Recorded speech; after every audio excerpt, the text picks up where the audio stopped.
La ville de Versailles, c'est une cité de référence. Ça fait plus de 3 siècles qu'elle évolue, avec cette parité entre la nature et les espaces bâtis. Notre projet s'inscrit vraiment complètement dans cette dynamique. C'est un site tout à fait exceptionnel qui est très fort dans ce que nous on appelle souvent le déjà là. C'est-à-dire c'est tout ce qui compose l'âme d'un site. Et quand on arrive sur le domaine de la Bruyère, on sent vraiment ce morceau quasiment de nature enserré par ce grand mur d'enceinte en meulière.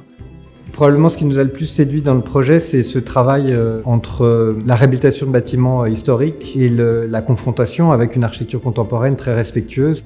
Et l'idée d'arriver encore à 2 architectes à nourrir encore cette richesse. C'est comme si on avait une gamme commune et qu'on jouait chacun sa partition.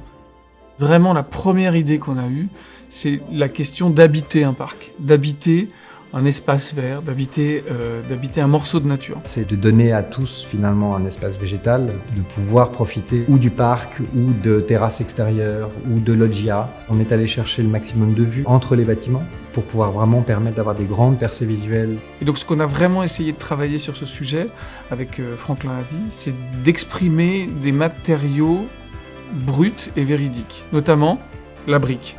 On s'est focalisé sur des matériaux qui seraient extrêmement pérennes. C'est-à-dire qu'on a l'envie que notre opération, on en parle encore dans 1 siècle, dans 2 siècles, qu'elle puisse traverser le temps.